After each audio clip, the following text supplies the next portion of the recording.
Shalom, puji Tuhan. Pagi ini saudaraku, kita sama-sama berkumpul di menara doa, sama-sama walaupun tidak kelihatan di online.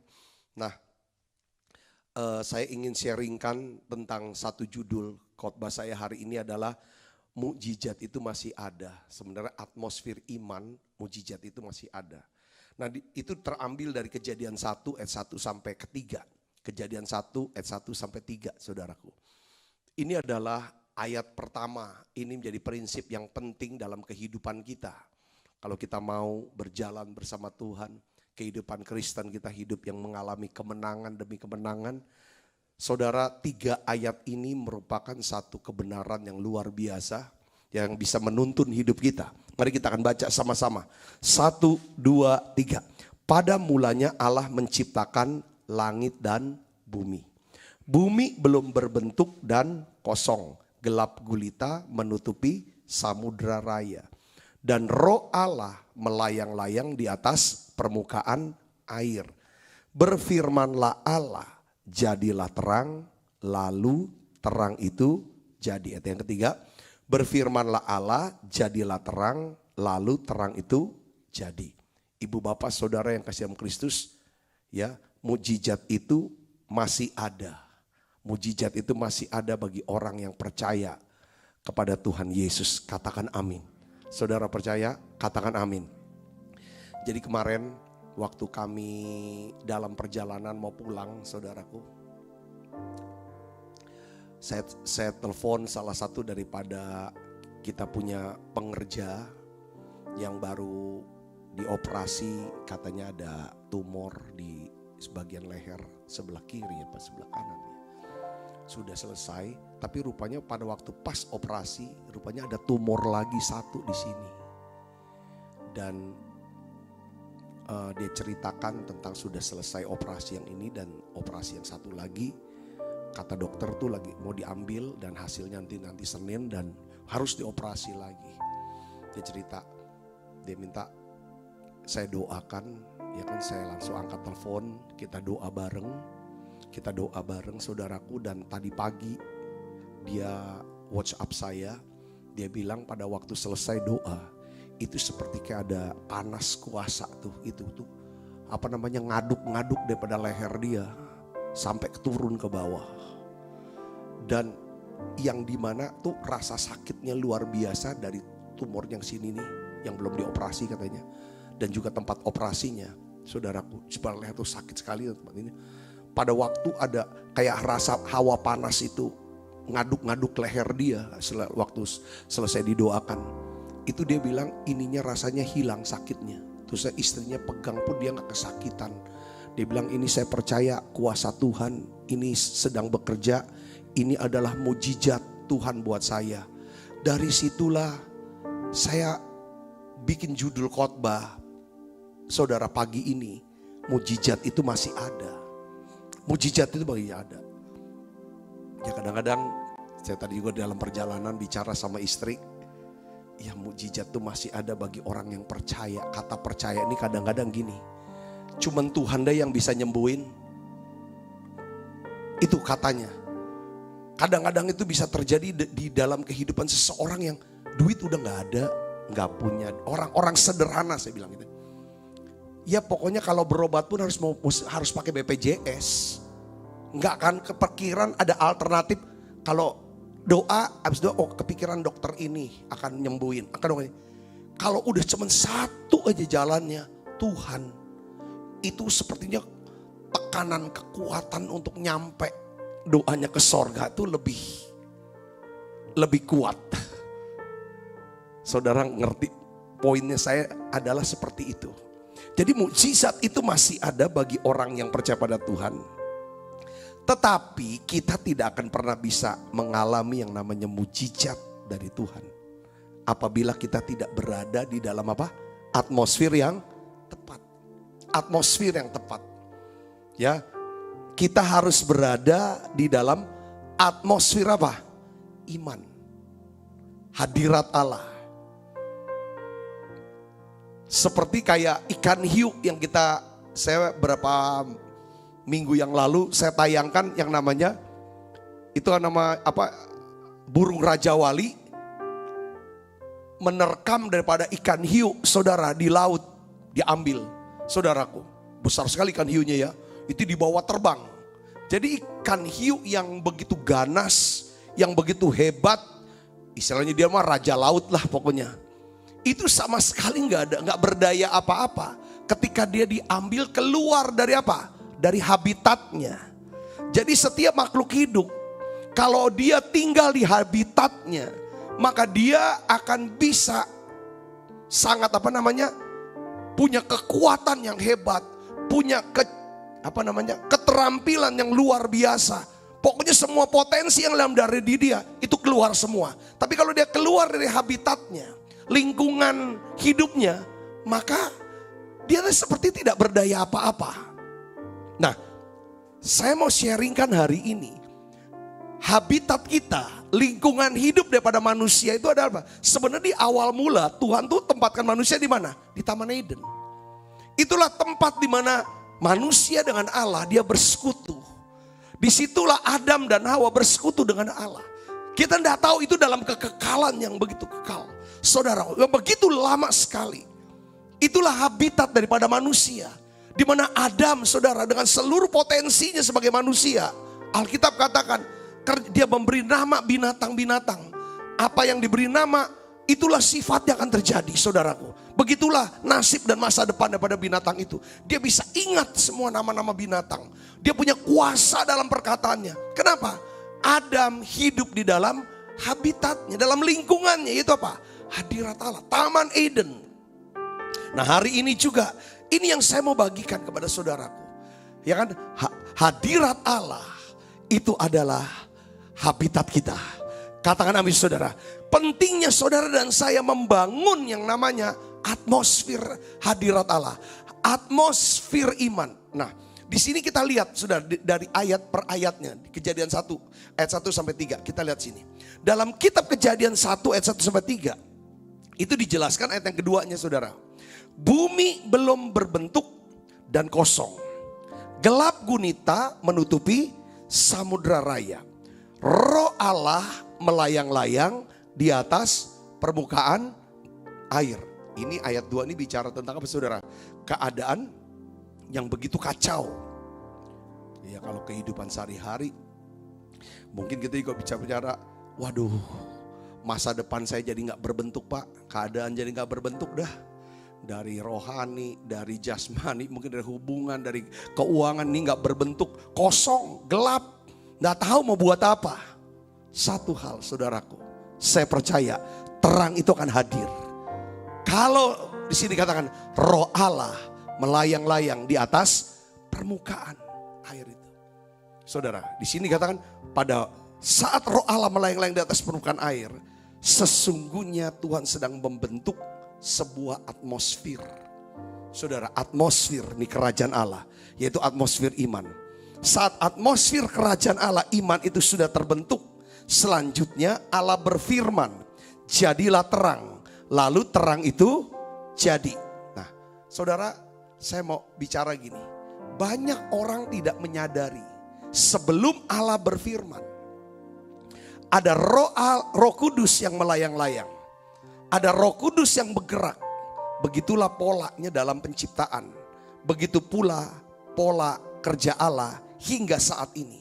Sebelum Allah berfirman, Roh Kudus harus bergerak, harus melayang-layang. Ini pola yang tidak pernah berubah. Makanya penting, saudaraku. Ya kan? Di menara doa ini menara doa dalam doa pujian penyembahan. Ketika ada hadirat Allah turun, saudaraku, kita bisa melihat bahwa setiap firman diucapkan, setiap doa-doa yang diucapkan, perkataan-perkataan nubuat yang diucapkan, itu akan menciptakan yang namanya terang.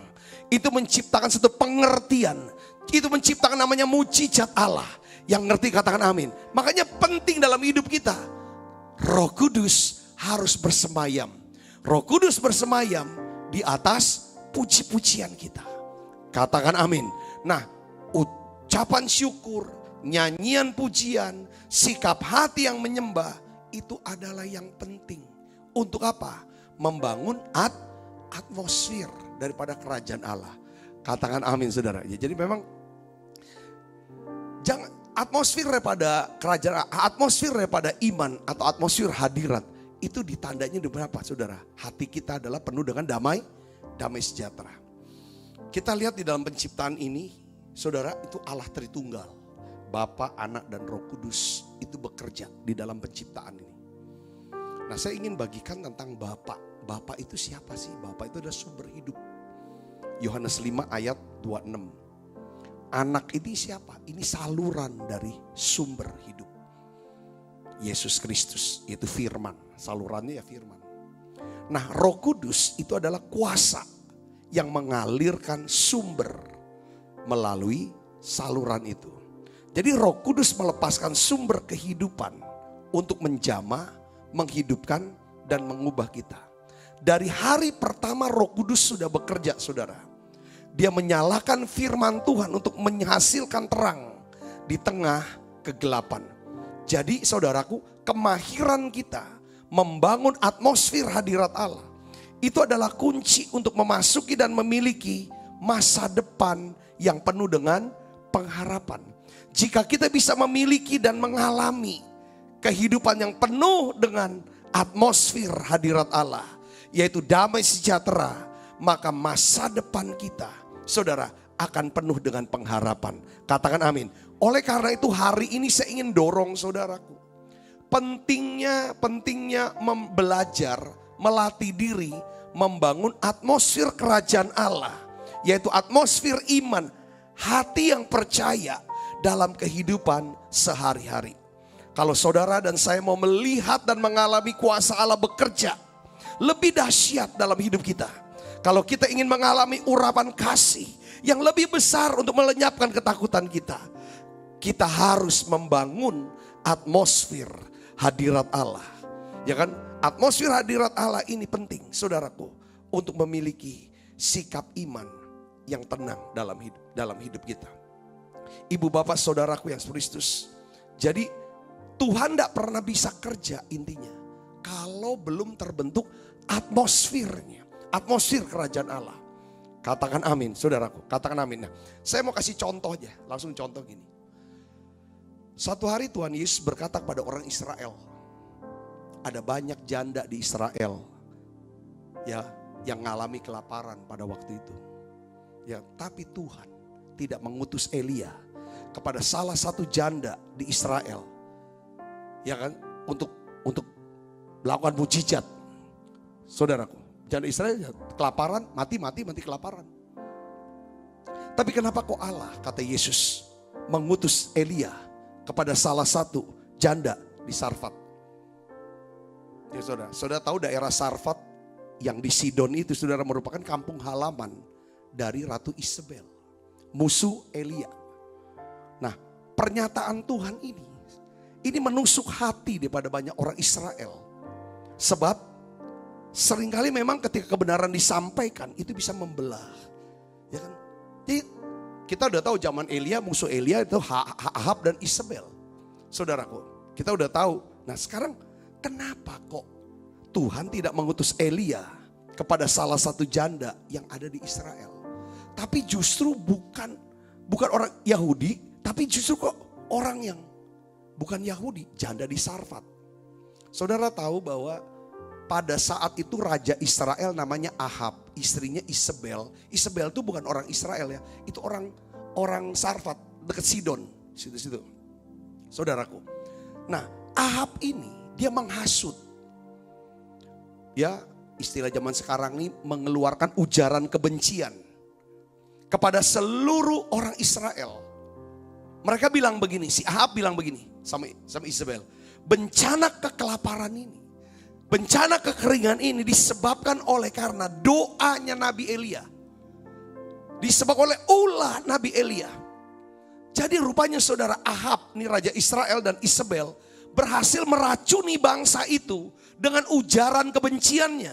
Sehingga bangsa itu kehilangan rasa hormat dan kehilangan rasa percayanya, imannya kepada Tuhan dan kepada siapa? Nabi Elia. Saudara, saya kata bayangan gini. seandainya Tuhan utus Elia kepada janda, seorang janda atau 2 orang janda di Israel, datang ke rumah. Aku minta, ini masa kelaparan nih saudara ya. Saya minta air dong. Saya minta makan dong. Saya mau nanya sama saudara, ini jujur. Orang yang sudah dihasut, kena racun, udah diracunin pikiran dan hatinya.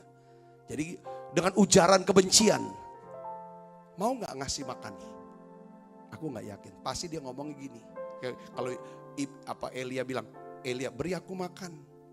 Mereka pasti ketawa.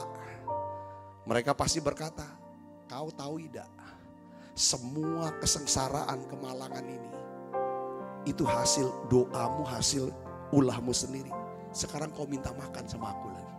Pasti orang Israel bisa ngomong gitu. Saudaraku, jadi Allah tidak bisa buat mujizat di Israel pada waktu zaman Nabi Elia. Karena di Israel tidak ada atmosfer iman. Tidak ada atmosfer hadirat Allah. Tidak dibangun atmosfer kerajaan Allah. Yang ada atmosfer apa? Kebencian. Terhadap siapa saudara? Terhadap Tuhan dan nabi-nabinya. Mujizat sebesar apapun sebenarnya sangat ditentukan oleh apa? Rasa hormat dan percaya kita kepada Tuhan dan perkataan firman Tuhan yang disampaikan oleh para nabi. Kalau kita bisa meresponi firman, ya kan? Dengan benar, saya percaya mujizat itu akan terjadi dalam hidup kita. Yang percaya katakan amin. Nah, begitu pula saya kasih contoh di Nazaret. Saudara, ketika Yesus ada di Nazaret, tinggal di kampungnya sendiri. Alkitab bilang begini saudaraku, mereka kecewa dan berkata, bukankah dia Yesus ini tetangga kita? Dia ini bukan Mesias. Akibatnya apa? Tuhan Yesus tidak bisa melakukan satu mukjizat pun kecuali menyembuhkan beberapa orang. Jadi saudara, ini pentingnya yang namanya membangun atmosfer iman. Atmosfer iman itu terbangun di mana? Enggak di ini, tapi di sini, di hati kita. Katakan amin. Sungguh ku percaya tiada yang mustahil. Mujizat masih ada dalam hidupku. Sembuhkan sakitku, pulihkan jiwaku. Mujizat masih ada bagiku. Itu di satu kota Samaria pada waktu zaman Nabi Elisa, saudaraku yang Kristus. Kota itu dikepung cukup lama sama tentara Aram. Saudara, akibatnya saudara, orang Israel itu tidak bisa lagi kerja. Saudara, tidak bisa lagi yang namanya menanam dan lain sebagainya. Lalu terjadi kelaparan hebat. Ini bukan karena kekeringan, tetapi karena tekanan musuh.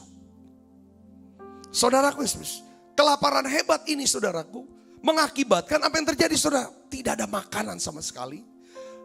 Lalu ibu-ibu sampai ambil keputusan bikin arisan. Saudara, potong bayinya, potong anaknya, rebus dan makan. Misalnya hari ini ibu ini punya anak, anaknya yang dimakan. Nanti makan rame-rame sama ibu. Nanti ibu yang satu lagi harus potong. Nah, sampai akhirnya ada kasus. Satu ibu enggak mau potong anaknya untuk dimakan dagingnya, saudara. Mereka lapor kepada raja Israel pada waktu itu. Raja itu sampai sakit hati, sedih sekali. Itulah keadaan. Bahkan mereka tuh beli, saudara, mau makan, saking gak ada makanan, mereka makan apa? Sudah tahu ya? Tai, kotoran merpati, tai keledai. Itu harganya mahal sekali. Itu tuh mereka makan, saking gak ada makanan. Jadi keadaannya sangat buruk dan cukup lama pada waktu itu. Lalu saudara, tiba-tiba pada waktu menjelang sore hari, saudaraku, Nabi Elisa, saudaraku, dia bernubuat. Dia berkata begini, besok kita akan mengalami kelimpahan yang luar biasa. Besok kita akan mengalami kelimpahan yang luar biasa. Kata-katanya seperti itu kurang lebih, ya kan? Bahwa harga daripada tepung, ya kan, yang mahal sekali itu murah. Kita bisa makan sampai kenyang. dengar nubuatan daripada Nabi Elisa, seorang ajudan perwira raja. ajudan raja, seorang perwira, ajudan daripada raja, mentertawakan nubuatan daripada Nabi Elisa. Saudara, dia berkata begini, sekalipun Tuhan membuka tingkap-tingkap langit, maka hal itu tidak akan terjadi. Lalu Nabi Elisa, dia berkata, semua itu akan terjadi dan kamu hanya akan melihatnya, namun kamu tidak akan mengalaminya. Itu dalam 2 Raja-Raja pasal 7 ayat 1 sampai 2. Jadi saudaraku, ceritanya gini, saya mau ceritain. Perwira ini gak percaya. Kalau tadi orang Israel tidak percaya karena sering mendengar ujaran kebencian dari rajanya dan semua pegawai-pegawainya. Bahwa penyebab daripada kesusahan, kelaparan disebabkan oleh Nabi Elia. Saudaraku yang spiritual. Hati-hati saudara, jangan seneng, jangan suka, jangan nyari-nyari di medsos ujaran-ujaran kebencian, diliatin terus videonya, diulang-ulang, lalu dipikirin, diomongin. Itu kan merusak yang namanya hati kita. Di masa susah ini kita butuh yang namanya atmosfer iman. Bukan atmosfer kebencian. Yang nanti sikap kita selalu sinis, selalu negatif dengan segala sesuatu yang baik. Nah, kalau perwira ajudan raja ini, ketika dia dengar kabar baik bahwa besok akan terjadi kelimpahan, ada banyak makanan, kita bisa makan, kita akan bisa minum, kita akan menjadi kaya. Kita bisa sukses, luar biasa. Si perwira ini saudaraku, karena sudah lama susah. Dia udah lama gak dengar kabar baik, gak pernah dengar Injil. Mungkin juga hatinya sudah gak lagi melekat sama Tuhan. Susah. Ketika dia dengar kabar baik, sinis jawabannya, negatif jawabannya. Sampai dia bilang, sampai sorga itu terbuka pun, gak mungkinlah omongan kau ini terjadi. Padahal yang ngomong itu adalah Nabi Elisa. Tapi lihat saudaraku, bahwa mujizat ini terjadi. Tuhan pakai siapa? Orang najis, orang kusta. Kalau zaman sekarang orang kena COVID. Saudaraku yang spesial, orang najis, orang yang sudah gagal hidupnya. Siapa namanya? Gehasi yang kena kusta bersama 3 orang anaknya. Kadang kita merasa bahwa, oh Pak Sabta, saya sudah najis, saya sudah terbuang di masyarakat, saya sudah gagal dan lain sebagainya, saya sudah tidak guna lagi. Justru di masa-masa sulit ini, Tuhan tidak pakai orang hebat. Tuhan tidak pakai orang terhormat bahkan. Tuhan pakai orang apa? Orang kusta. Dan orang kusta itu saudaraku, dia sudah dengar firman, besok akan terjadi kelimpahan. Banyak makanan, akan banyak emas, perak, pakaian dan lain sebagainya. Itu akan ada. Dia sudah dengar, dia sudah kenal Elisa. Kalau Elisa dapat firman, dia adalah nabi Allah. Kalau zaman dulu kalau nabi dapat berbicara, ya saudara, itu pasti datang dari Tuhan dan itu pasti jadi kenyataan. Dia sudah gagal dalam hal keuangan. Gehasi ini gagal dalam keuangan. Ketika Elisa menolak persembahan daripada Naaman yang disembuhkan dari sakit kustanya, Gehasi kejar Naaman, bilang, persembahan kau ini sebenarnya bukan ditolak. Malu bos aku nih ambil. Biar sini aku yang terima, nanti aku sampaikan ke dia. Dia gak mau terima langsung. Ya kan? Waktu dia ambil, Elisa bilang sama Gehasi, Gehasi, mataku, hatiku kejar kamu, aku lihat kau ini terima persembahan. Jadi kustanya Naaman, ya kan, sekarang pindah ke kamu dan seluruh keluarga kamu. Mulai hari ini dan seterusnya sampai selama-lamanya. Gehasi gagal dalam keuangan. Gehasi kena kusta. Zaman dulu orang kusta itu seperti orang kena COVID, saudaraku. Gak boleh ketemu sama orang. Gak boleh sentuh apapun. Ya saudaraku. Dan dia sudah terbuang. Tapi Gehasi tahu.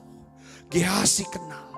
Kalau aku punya firman, kalau aku dengar firman dan aku punya firman dan aku lakukan firman itu, aku percayai firman itu, maka hidupku akan berhasil. Hidupku akan berhasil. Hidupku akan berubah kalau aku punya firman itu. Yang ngerti katakan amin, saudaraku. Coba beri kemuliaan buat Yesus Kristus. Haleluya. Itu pegang dia. Aku sudah gagal, aku sudah kena kusta, aku sudah terbuang, aku sudah jatuh. Tapi asal aku punya firman, makanya saudara, jadilah terang, maka terang itu jadi. Katakan amin saudara, sepanjang ada roh Allah yang terus melayang-layang, Sekalipun kehidupan kita tidak berbentuk, kosong, gelap gulita, menutupi semuanya, kemana aja nggak tahu apa yang kita. Sepanjang Roh Allah ada, Roh Allah terus melayang-layang, kita tunggukan, kita nantikan. Kalau Dia berfirman, jadi terang, maka terang itu jadi. Katakan amin saudaraku. Ketika Nabi Elisa bernubuat, besok terjadi kelimpahan. Besok terjadi kelimpahan. Sekalipun itu gelap semuanya tidak tahu. Tidak berbentuk, itu kosong. Sampai kapan ini keadaan bisa terjadi? Ini kan, tungguin firman Tuhan. Sekarang pun kita semua orang bilang, sampai kapan pandemi ini? Sampai kapan pandemi ini? Covid ini berhenti. Kalau nggak berhenti, resesi makin berat. Dengar baik saudaraku. Saya mau sampaikan pesan Tuhan buat kita semua di Menara Doa ini. Sepanjang saudara dapatkan firman Tuhan, saudara dapatkan firman Tuhan. Firman Tuhan berkata, jadilah terang, maka terang itu jadi. Katakan amin saudara. Apa yang dibuat oleh Gehazi? Besoknya dia tunggu hari besok, besoknya. Biasa kan ada namanya bikin mesbah menjelang pergantian itu sabat, pergantian daripada petang, itu kan hari yang baru. Buat orang Yahudi saudara, dia tungguin hari baru itu. Sore itu saudaraku, matahari tenggelam. Dia ngomong sama 3 orang kusta yang lainnya. Tommy Teni menulis, itu Gehazi dan 3 orang anaknya. Dia bilang begini, di sini kita, ngapain kita duduk-duduk di sini? Di sini kita duduk-duduk, kita mati. Kita masuk ke tentara perkemahan. Kita bisa mati, tapi bisa juga kita bisa hidup. Dia bilang, ngapain kita gak kerja? Jadi di masa sekarang ini, ya saudaraku, dengar firman, lakukan saja. Daripada kita diam, kita juga terbuang. Kita lakukan, belum tentu kita terbuang. Apa yang dibuat oleh Gehazi dan 3 orang anaknya? Dia jalan, saudaraku, ke perkemahan tentara Aram. Alkitab katakan, sementara mereka jalan, itu Allah bikin apa saudara? Bikin satu kegentaran, bunyi guru, bunyi petir, bunyi apa, deru seperti apa yang didengar oleh tentara Aram itu adalah apa? Satu pasukan besar sedang menyerang mereka. Akhirnya apa saudara? Mereka tinggalkan perkemahannya, cuman bawa badan aja, tinggalkan makanan, tinggalkan minuman, tinggalkan pakaian, tinggalkan kain, emas, perak, semua kekayaan ditinggal saudaraku. Semua mereka melarikan diri. Pada waktu Gehazi orang kusta ini sampai di perkemahan, kosong, makanan berlimpah, itu bisa untuk satu bangsa, saudara, satu kota Samaria, bahkan lebih dari itu. Akhirnya mereka makan sampai kenyang. Gehazi pernah gagal dan jatuh dalam hal uang, harta. Tiba-tiba waktu dia pegang emas, pegang kain, pasti hatinya berdetak, berdebar-debar.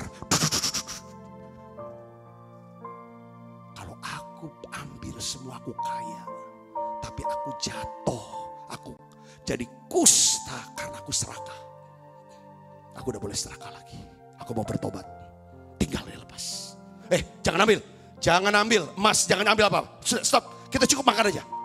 Kita laporkan ke pintu gerbang, kasih tahu raja, ada makanan, ada kekayaan, ada kelimpahan. Sementara si kusta ini berjalan ke pintu gerbang, saya percaya. Saudara masih ingat gak kisah Yesus menyembuhkan 10 orang kusta di Samaria? Saudara, 10 orang itu, guru, tahirkan kami, sembuhkan, pergilah.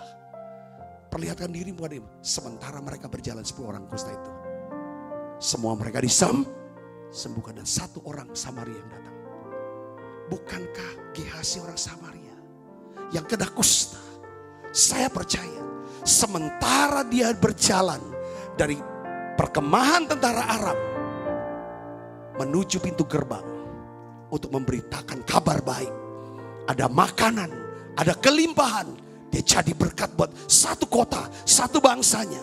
Saya percaya Allah di sorga yang bikin guru gemuruh untuk tentara Aram, Allah yang sama menyembuhkan keluarga ini dari kustanya. Yang percaya katakan amin.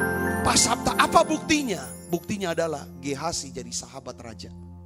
Selesai daripada mereka makan kenyang, Alkitab ceritakan tentang Gehazi sedang berbicara, menceritakan kisah tentang siapa? Perempuan Sunem. Jadi dia sudah disembuhkan. Tidak mungkin orang yang positif corona ketemu Presiden Jokowi. Yang sudah tahu, tidak mungkin. Gak mungkin orang ketemu Presiden Trump, wah udah tahu ini pasien corona. Tak mungkin orang positif kusta ketemu raja zaman dulu. Gak mungkin saudaraku. Pasti Gehazi sudah disembuhkan. Yang ngerti katakan amin saudara. Ini penting. Ini penting saudara. Jadi poin yang saya mau bagikan adalah Gehazi sudah jatuh, sudah gagal. Hidupnya tidak berbentuk kosong, gelap gulita. Menutupi seluruhnya. Keluarga Israel. Tapi sudah dia jaga atmosfer. Dia pelihara atmosfer iman. Atmosfer kerajaan Allah di situ.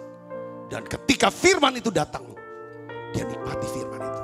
Bukan cuma dicukupi kebutuhan dia, tapi dia menjadi sahabat raja. Kalau orang jadi sahabat raja, itu aman. Derajatnya dinaikkan.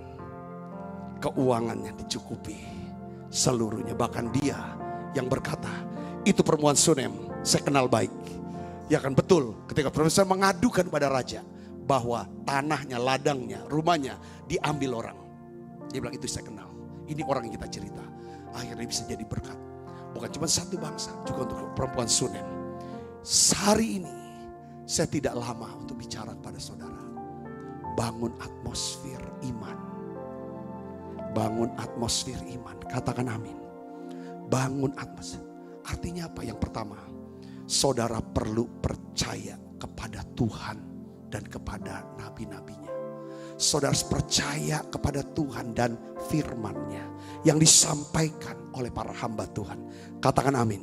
Saudara perlu membangun kerangka berpikir bahwa segala kebutuhan kita telah disediakan dan berada di dalam nama Tuhan Yesus. Saudara bangun kerangka berpikir itu.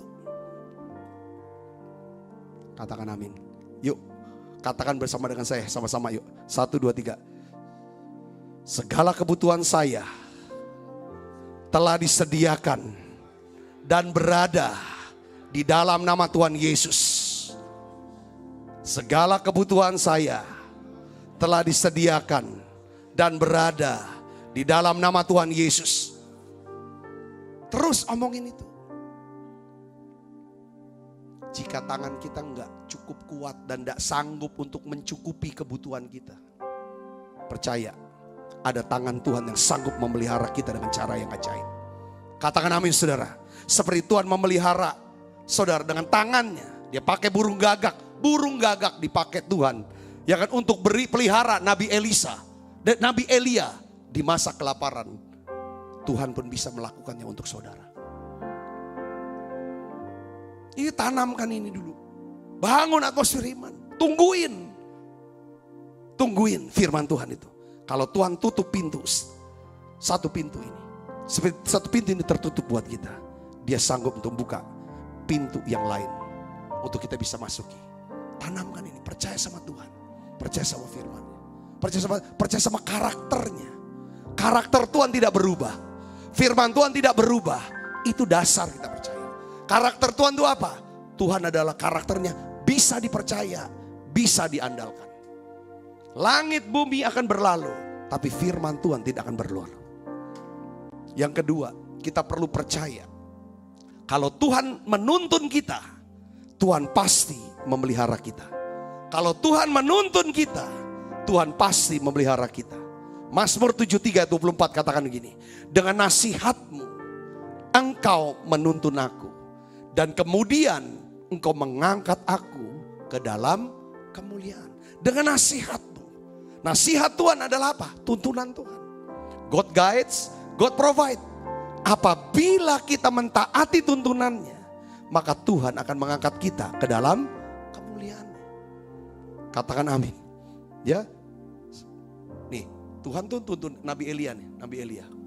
Setelah kasih makan dengan tangan Tuhan. Jadi Tuhan tuh itu perjalanan hidup kita sebagai orang Kristen. Itu dari satu iman kepada iman yang lain. Makanya dalam satu musim nih, satu kasus, satu perkara, kita butuh minta iman dari Tuhan supaya bisa apa? Imannya sempurna, selesai perkara ini. Lalu masuk lagi ke dalam satu masalah lagi, perkara yang lain. Nah, oleh karena itu saudaraku, buat Elia, dia harus punya iman untuk bisa dipelihara Tuhan. Tuhan bisa pakai tangannya. Makanya Nabi, burung gagak dipelihara. Setelah itu Tuhan bilang lagi, tiba-tiba dia lihat, kok sungai kering. Burung gagak gak datang lagi. Sebelum itu kering, Tuhan udah bicara, Elia, kau pergi ke Sarfat. Sarfat itu kampungnya Isabel. Orang yang mencari dan hendak bunuh saya. Di sana kamu akan aku pelihara. Yang pertama lewat tangan Tuhan. Burung gagak kan tangan Tuhan lah. Yang kedua aku mau pelihara kamu lewat tangan manusia. Lewat perempuan ini. Saudara, saya percaya Elia itu ngerti. Sarfat itu bukan cuma kampungnya Isabel. Di kampung Isabel kan pasti banyak orang-orangnya Isabel. Kalau dilaporkan, habis dia mati di situ. Yang kedua, Sarfat juga kelaparan, dia tahu. Tidak ada makanan juga. Kenapa? Jadi ada dua hal halangan. Seringkali perintah Tuhan tuh kita udah lihat di mata kita, di otak kita. Halangannya besar. Dan juga pasti gak berhasil. Makanya banyak, Pak, udah saya sudah lakukan gak bisa berhasil. Seringkali orang kayak gitu. Petrus gak mungkin dapat ikan banyak kalau dia ngomongnya gitu. Semalam juga saya udah cari. Ikan gak ada, sekarang lagi siang. Gak mau gak percaya. Ngapain buat lagi. Tapi Petrus ngomongnya kan lain. Karena engkau yang menyuruh. Semalam-malam aku sudah cari ikan gak dapat. Tapi karena engkau yang menyuruh. Karena engkau berfirman. Aku akan lakukan. Yang ngerti katakan amin. Ishak tuh mau pergi ke Mesir. Karena tanah milik dia. Ladangnya. Itu gak bisa hasilkan apa-apa. Waktu Tuhan cegah Ishak. Jangan pergi ke Mesir. Ishak tuh Alkitab kata. Ishak menabur di tanah itu. Di tanahnya milik dia, gak mungkin tanah orang. Tapi hasilnya dapat hasil. Dia gak argumentasi, dia gak bantahan sama Tuhan. Tuhan, akulah kerja. Gak ada hasil. Kalau aku tetap di sini aku mati. Enggak. Ibu bapak dapat gak poinnya di sini? Katakan amin saudara. Orang-orang yang terbiasa membantah. Orang ngomong apa selalu mencela yang negatif terus. Coba latihan diem lah. Kadang ada orang tuh kalau ngelihat orang selalu kasih pendapat yang celah yang negatif terus. Ini yang menghalangi kita menerima firman. Sehingga kita gak mengalami yang namanya mujizat dari Tuhan. Ketika kita belajar, ya udahlah diam dulu. Daripada mencela, kita latihannya ya doa aja, syafaat aja. Yang ngerti katakan amin saudara. Kalau enggak ya, kalau emang dia bawaan kita, kalau dia anak kita, kalau itu ya nasihati. Buat apa nyela? Kalau kita sering nyela, itu kan tanda kesombongan kan sebenarnya. Katakan amin, nggak beres ini. Nah ini yang penting saudara, kita harus koreksi di sini poinnya. Ketika Tuhan bilang, kamu pergi ke Sarfat. Karena dia punya pelihara atmosfer iman. Orang yang pelihara atmosfer iman, dia jaga damai sejahtera. Dia pergi ke Sarfat. Ketemu rupanya janda yang juga gak punya apa-apa. Cuma punya segenggam tepung. Sedikit minyak dalam buli-buli. Tapi Elia, dia ini hamba Tuhan yang dia percaya Tuhan, dia kenal karakternya Tuhan. Kita tuh gak cukup, jangan kenal cuman reputasinya Tuhan. Yang bisa ini buat ini. Tapi kita harus lebih dekat kenali karakter Tuhan. Kalau saudara dan saya bisa kenal karakter Tuhan, pasti kita dikenal sebagai orang yang dekat sama Tuhan. Saya udah tahu sifatnya karena saya dekat sama dia. Saudara bisa ngerti sih, katakan amin. Ya kan, makanya dia datang ke Sarfat dipelihara. Saudara percayalah tuntunan Tuhan. percaya firman, firman itu ada tuntunan Tuhan. Kalau kita hidup sesuai dengan tuntunan Tuhan, Tuhan bilang, aku akan angkat engkau. Ulangan 28 ayat 1 dan 2. Kalau kamu dengar, ya kan, mendengarkan dan melakukan segala perintahku, aku akan mengangkat engkau di atas segala bangsa di muka bumi. Yang mengerti katakan amin, saudaraku. Yang mengerti katakan amin. Ini menara doa ini cuman saya mau kuatkan ini untuk supaya kita makin kenal sama Tuhan. Kenal tuh karena kenal karakternya, bukan cuma kenal reputasi. Saudara bisa mengerti, katakan amin. Reputasi itu perbuatan, kehebatan itu. Tapi kita, oh dia hebatnya, dia sukses gini-gini. Tapi kita gak kenal karakternya, gak kenal sifatnya. Itu tanda kita gak dekat, kita udah jauh. Pernah gak saudara dengar baca Alkitab yang gini, ketika orang Israel itu nyembah apa namanya, bikin, kan emas kan dari Mesir tuh dia bawa emas. Lalu emas itu tujuannya kan untuk Tuhan. Tapi mereka bikin apa? Lembu dari emas. Turun kan Tuhan marah, segala macam. Ya, itu kan segala. Lalu Tuhan ada satu kata loh, yang Tuhan bilang, Musa, biar aku binasakan aja dari bangsa yang tegar tengkuk ini deh. Nanti aku akan bangkitkan lagi satu bangsa lain yang dari engkau, dari keturunanmu aku akan bangun. Saya pernah dengar itu. Pasti kan Tuhan mau binasakan semua lah. Jadi tapi engkau aku akan bangkitkan dari engkau. Saudara, ini Musa, dia tahu karakter Tuhan. Ini mah mulutnya doang, tapi hatinya enggak. Apa jawab? Apa doanya Musa? Bukan berarti Tuhan enggak sesuai dengan hati mulut. Dia mau ini dialog orang yang akrab ya. Musa bilang begini, Tuhan, dia syafaat, Tuhan, kalau engkau binasakan mereka, lebih baik engkau binasakan aku aja. Itu pertama. Dan dia tahu kan, Tuhan gak mungkin lah menghukum orang yang tidak bersalah. Saya bisa ngerti sini. Katakan amin. Gak usah mereka, tapi aku aja yang dihukum. Itu dia tahu karakter Tuhan. Yang kedua, dia ngomong gini, kalau engkau binasakan bangsa ini, apa kata bangsa lain tentang engkau?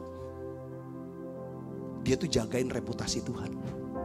Ini benar-benar sahabat, jagain nama Tuhan, reputasi Tuhan. Engkau yang membebaskan bangsa ini dari tangan Firaun. Engkau mengerikan laut Teberau. Udah capek-capek nolong. Sekarang di padang gurun karena dia begini. Engkau binasakan. Apa kata orang? Itu dia jaga nama Tuhan sama reputasinya. Yang berikutnya dia doa mintanya apa? Tuhan, ampuni bangsa ini, Tuhan, ampuni. Akhirnya ada kata menyesalah Tuhan. Bukan ini bukan berarti apa? Ini bicara tentang, kadang kan kita juga bisa ngomong sama istri ya, atau istri sama anaknya. Padahal mah enggak, hatinya enggak gitu. Seperti kayak wong Palembang nih, wong Palembang. Mama, emak orang Palembang. Kalau marah sama anak kan, wah anak keluar kau dari rumah. Pas anak mau keluar, nak sini nak, ada uang dah, bawa uang dah kalau mau pulang. Ya dah, ini, ya selesai. Handphone kasih mama kalau ini. Dia usir tapi sertai dengan duit. Kasih dengan, intinya apa? Dia bukan mau usir. Itulah hatinya.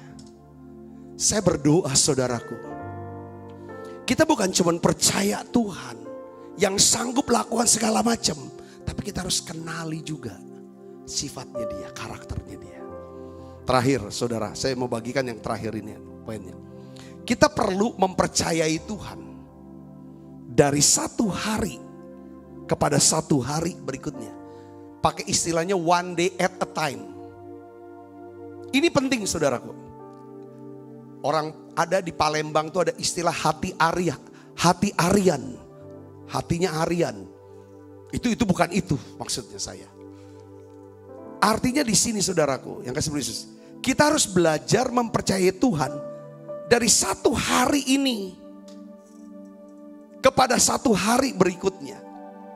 Artinya apa di sini? Gini, ada jenis masalah, contohnya masalah soal keuangan, saudara, yang dimana saudara masalah ini akan berlangsung dari hari ke hari. Kita butuh cuma 1 hari ini aja cukupin Tuhan.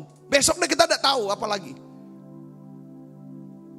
Besok lagi ketemu besok. Jadi gini, masalah hari ini biarlah kita bisa kerjakan dulu untuk hari ini apa yang kita bisa kerjakan.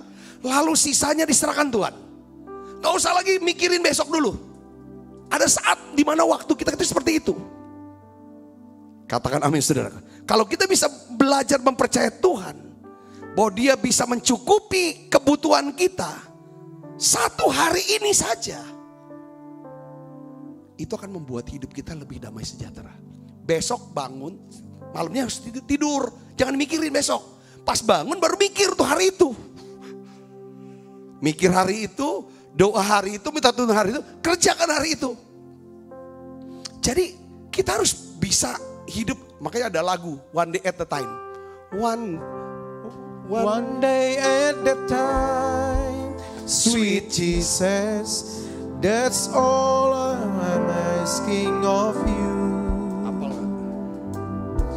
Just give me the strength to do every day what I have to do.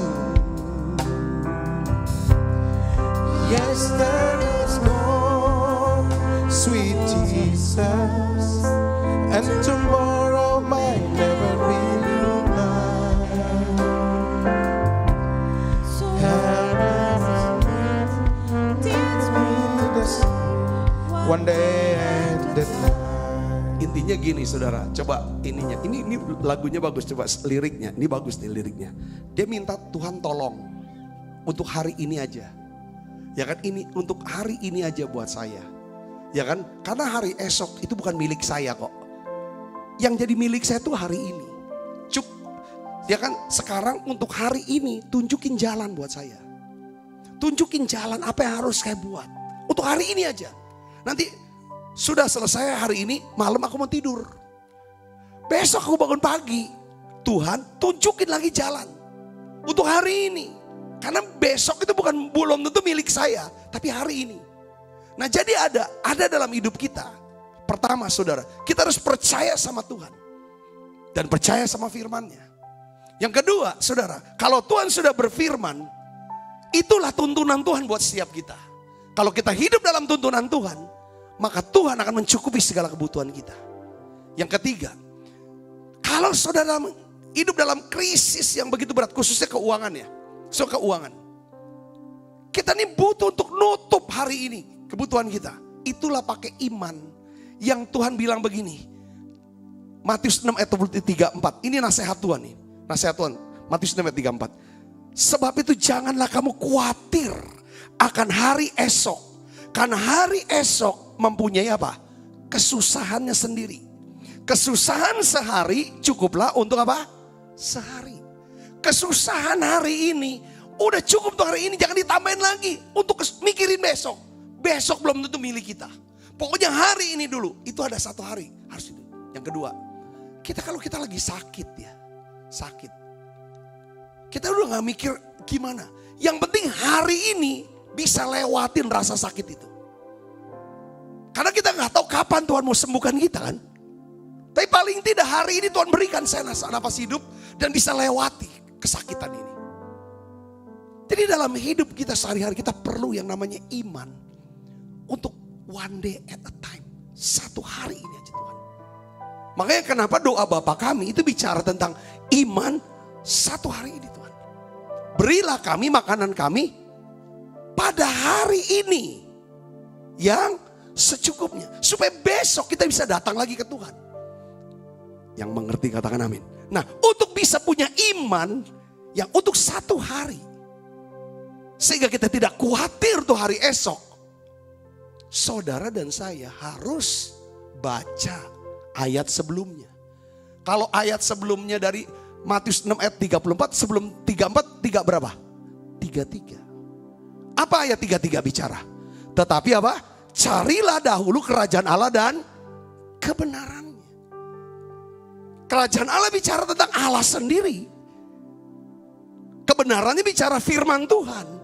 Kerajaan Allah bicara tentang protokol kerajaan Allah. Prinsip-prinsipnya. Hukum-hukum kerajaan Allah. Itu yang kita harus cari, lihat. Aturannya gimana. Firman-Nya gimana? Kalau ini yang kita hidupi dalam hidup kita. Soal kalau saudara butuh yang namanya mujizat keuangan, cari kerajaan Allah yang benar. Kebenaran tentang apa? Tentang keuangan. Saudara hidup dengan keuangan firman yang bagaimana? Ada prinsip membuka pintu surga lewat persembahan persepuluhan, persembahan khusus, sedekah. Saudaraku harus berbuat baik, memberi kepada orang-orang yang miskin segala macam. Saudara bisa mengerti ini tentang sakit dan lain sebagainya. Cari itu. Kita tidak akan pernah khawatir kalau kita mencari kerajaan Allah lebih dahulu dan kebenarannya, maka semuanya akan ditambahkan padamu. Katakan amin. Ayat terakhir saudaraku, Ratapan 3 ayat 21 sampai 23. Ini saudaraku hariannya. Tetapi hal-hal inilah yang kuperhatikan. Apa yang saudara perhatikan? Hal-hal inilah. Memang ke depan saudaraku, ke depannya itu akan semakin susah secara ekonomi sebenarnya. Saya tidak bernubuat untuk hal ini, tapi ini kenyataan.